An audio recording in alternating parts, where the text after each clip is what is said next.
It started with silence.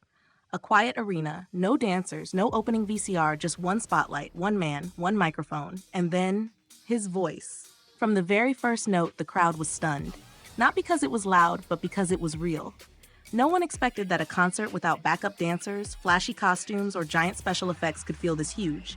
But Jin didn't need all that. He had something more powerful. His sincerity.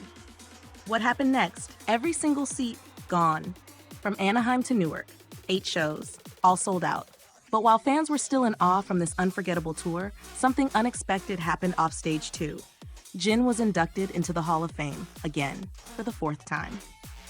Let's go back for a moment. When Jin released Don't Say You Love Me, it was different. No dramatic beats, no overproduction, just raw emotion. A gentle, haunting pop ballad filled with quiet heartbreak, a song that feels like someone whispering goodbye, without actually saying the words. The pain is subtle, restrained, but it lingers, and fans around the world felt it, deeply. That's why, week after week, they voted. 3rd week of May, 3rd week of June, 3rd and 4th week of July. Jin stayed at the top of the Mubeat fan vote. 4 weeks, 4 times at number 1. And with that, his 4th Hall of Fame induction. An artist only needs 4 weeks at number 1 to be inducted. Jin did it 4 separate times, with 4 different songs. His first, Running Wild, from his solo album Happy. Then I'll Be There, his pre-release gift to fans. Then came Close to You, the beautiful OST from the drama Ask the Stars. And now, Don't Say You Love Me, the most delicate of them all. He's the only artist in Mubeat's history to achieve this. 4 Hall of Fames, 1 heart. And all of this was happening while Jin was giving his all on his first ever solo tour, the Runseok Jin Tour. It started on June 28 in Goyang, Korea, then he moved to Japan, then America. By the time he hit the US leg, something magical was unfolding. Every single city, sold out, from Anaheim to Dallas, from Tampa to Newark, over 100,000 tickets sold. And here's what makes it more unbelievable. He did it in just 8 shows. Jin became one of only 3 BTS members to reach this number, but he did it with the fewest performances. That's power. At every concert, he stood alone under the lights. No dancers, no gimmicks, just his voice, his emotion, his love for the fans.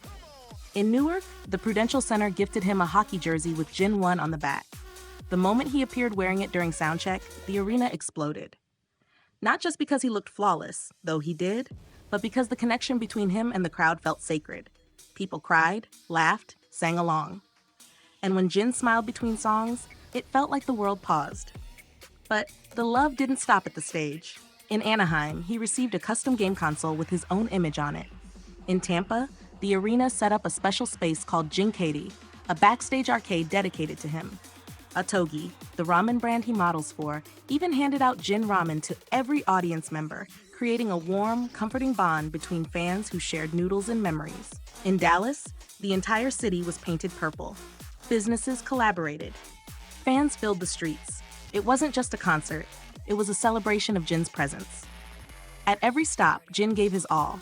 His vocals were flawless, his emotions were raw, his stage presence, unmatched.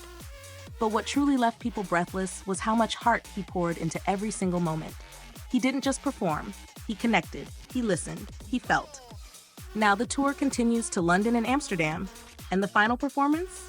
It's not just a concert, it's a global event. On August 10th, the Amsterdam show will be broadcast via live viewing in over 80 countries. Fans from around the world, many who couldn't attend in person, will gather in cinemas to experience the magic together. In Korea, screenings will take place at CGV, Lotte Cinema, and Megabox, proving that even time zones can't stop the love for Jin. So let's take a moment to reflect. Jin isn't just topping charts. He's not just breaking records. He's healing people, one song at a time, one city at a time, one heartbeat at a time. He's showing the world that music doesn't need to be loud to be powerful. It doesn't need to be grand to be unforgettable.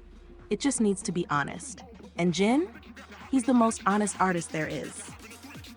So the next time you hear someone ask why people love him so much, just play Don't Say You Love Me. They'll understand.